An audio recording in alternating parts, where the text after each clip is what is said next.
नमस्कार दोस्तों, कैसे हैं आप लोग। वेलकम बैक टू क्रिएटिव अंश के यूट्यूब चैनल।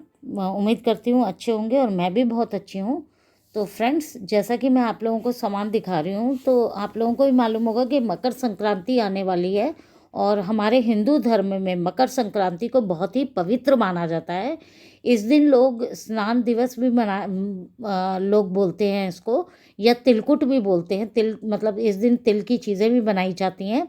और इस दिन खिचड़ी भी बोली जाती है इसको, क्योंकि इस दिन जो पहला जो हम हिंदू धर्म में होता है, वो पहला जो जो भी भोजन लिया जाता है वो सबसे पहले खिचड़ी ही खाई जाती है। सुबह उठ के नहा धो के सबसे पहले खिचड़ी का दान करके उसके बाद जो पहला मील जो होता है वो खिचड़ी का ही खाना चाहिए। चाहे 1 चम्मच खाएं चाहे 2 चम्मच खाएं, लेकिन खिचड़ी ही खाना चाहिए। और इस मकर संक्रांति का हमारे हिंदू धर्म में बहुत ही मान्यता मानी जाती है।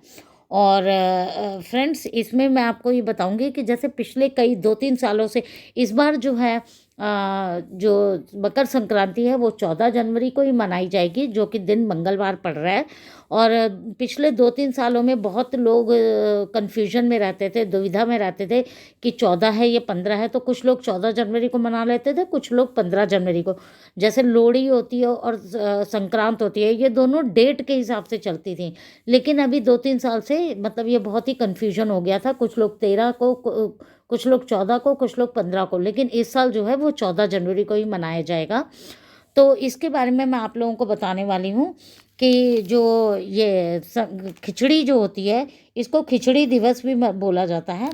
और इसमें क्या होता है कि चावल और प्लस खिचड़ी होती है, मतलब दाल की। कुछ लोग हरे दाल की, मूंग की दाल की खिचड़ी बनाते हैं, कुछ लोग उड़द के दाल की। जैसे हमारे घर में उड़द की दाल की बनती है। और ये चावल होते हैं, चावल नए चावल से बनाई जाती है खिचड़ी। जो पहला मतलब इस साल का जो पहला फसल होती है ना, चावल को जो काट के लाया जाता है उससे बनाया जाता है, नए चावल से बनाते हैं, जो कि बहुत ही टेस्टी बनती है खिचड़ी। तो इसका दान भी किया जाता है खिचड़ी का। इससे बहुत ही मतलब जो संक्रांत के दिन जो दान किया जाता है उसका अत्यंत फलदायक होता है, बहुत ही फल मिलता है इसका। और इसके साथ साथ, खिचड़ी के साथ साथ इसमें तिल और गुड़ की दान दिया जाता है। तिल आप सफ़ेद भी ले लीजिए, काला भी ले लीजिए, किसी भी तिल को ले लीजिए, उसका दान भी करते हैं। और तिल से बनी हुई वस्तुएं, तिलकुट वगैरह कुछ भी करके दान कर सकते हैं आप लोग, किसी भी और कभी भी दान करिए तो दान जो है वो आपके घर कोई आ रहा है उसको नहीं, आपको खुद जाके दान करना चाहिए। प्लस आप कोई भी कपड़ा, कोई भी मतलब वुलन गारमेंट्स जो हैं वो किसी भी गरीब आदमी को, जैसे आप सड़क पे चल रहे हैं, आपको दिख रहा है कोई गरीब आदमी ठिठुर रहा है, उसको दान कर दीजिए। तो जो भी वो गरीब आदमी है जो कि जिसको बहुत ज़रूरतमंद है, उसको दान करना चाहिए। और प्लस नमक, नमक जो होता है, नमक से बहुत ही ज़्यादा मतलब जो भी कई गुना आपको फल मिलता है नमक का दान करने से। तो नमक भी दान करना चाहिए। और कोशिश करनी चाहिए जो भी आप दान करें वो लाल रंग का होना चाहिए। लाल जो होता है वो सूर्य का प्रतीक होता है, तो आपको लाल रंग के दान करने से ज़्यादा फल मिलता है। इस दिन जो मकर संक्रांति है, इस दिन तिल दान करने से आपकी जो क्या बोलते हैं कि जो तिल है, तिल मकर संक्रांति के दिन दान करने से किसी प्रकार का कोई कर्ज वगैरह होता है उससे मुक्ति मिलती है और बहुत ही अच्छा होता है। मतलब आपका जो अच्छे फल जो होते हैं वो कभी भी आपको रुकते नहीं हैं, आपको अच्छे फल ही मिलते रहते हैं। और फ्रेंड्स, गुड़ जो होता है, गुड़ जो है वो सूर्य का प्रतीक होता है। तो गुड़ से क्या होता है कि आपको रिश्तों में मिठास बनी रहती है। तो इससे क्या होता है कि जैसे आपने गुड़ अगर दान करा है तो आपके रिश्तों में हमेशा कभी भी कड़वाहट नहीं होगी, हमेशा रिश्ते जो हैं वो मजबूत बने। और इससे क्या होता है कि गुड़ दान करने से आपकी मान प्रतिष्ठा वगैरह बनी रहती है। इसीलिए गुड़ से बनी हुई कोई चीज़ या गुड़ आपको मकर संक्रांति के दिन दान जरूर करना चाहिए। संक्रांत के दिन, मकर संक्रांत के दिन आपको कोशिश करिए कि लाल रंग का कपड़ा और ऊनी कपड़ा जरूर दान कर दिए। इससे क्या होता है कि आपके जितने भी कष्ट होते हैं वो दूर होते हैं। और मतलब आपको कभी भी जीवन में कोई कठिनाई नहीं आए। तो फ्रेंड्स, आप जो भी चीज़ ये दान कर रहे हैं, ज़रूरी नहीं है बहुत महंगी ही दान करें। आप अपने सामर्थ्य के हिसाब से, जैसे खिचड़ी होती है, खिचड़ी हमेशा मिला के दान करनी चाहिए। आप चाहें तो 1 कटोरी, 2 कटोरी, या आप चाहें तो 1 किलो, 2 किलो, जितना भी आपको लग रहा है।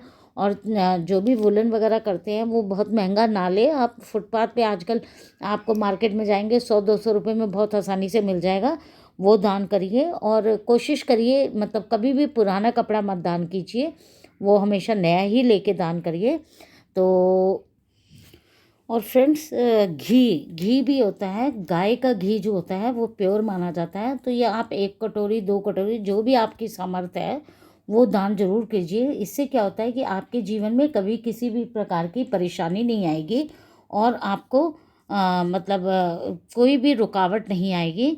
आपका जो रिश्तों में कोई भी प्रॉब्लम्स नहीं आएंगी। तो घी जरूर दान कीजिए, चाहे बेशक थोड़ा ही करिए, छोटी कटोरी ले लीजिए, उसमें कर दीजिए, कोई बात नहीं, लेकिन घी का और शुद्ध गाय का घी जरूर दान कीजिए। नेक्स्ट है फ्रेंड्स नमक। नमक जो है, जब भी आप किसी अनाज का दान करें तो उसके साथ में नमक का जरूर दान करना चाहिए।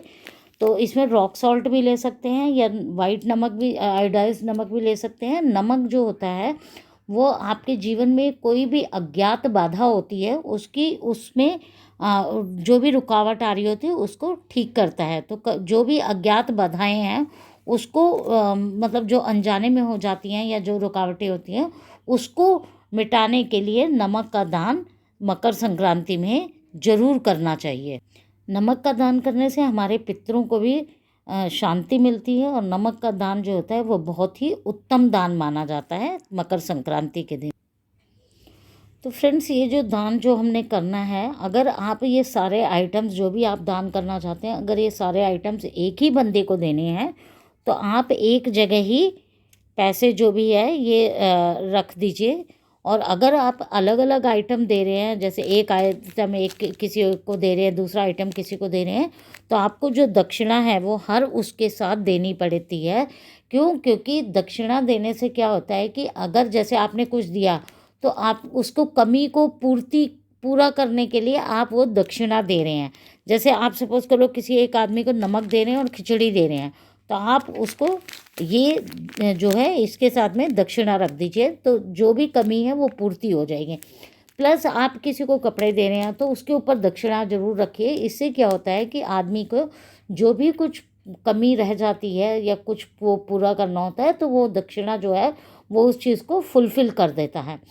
तो फ्रेंड्स, उम्मीद करती हूँ कि आप लोगों को ये वीडियो अच्छी लगी होगी, और इसके बारे में आप लोगों को जानकारी मिल गई होगी।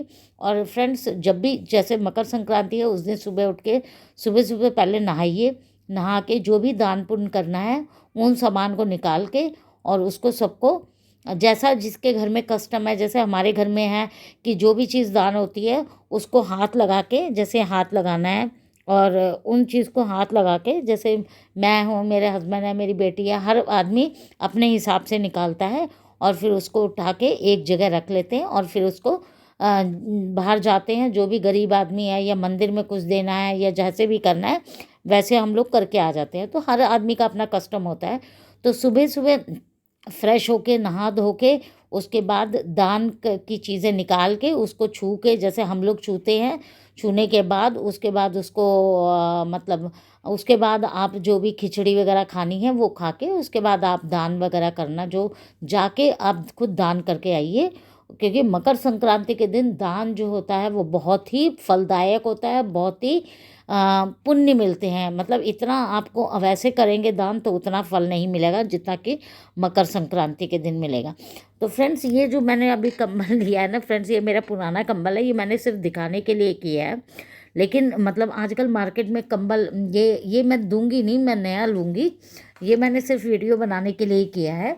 तो फ्रेंड्स, ये जो चीज़ें हैं ये सब आप लोग मतलब उम्मीद करती हूँ आप लोगों को पता चल गया होगा ये सब चीज़ें। तो मिलते हैं नेक्स्ट वीडियो में। Till then bye.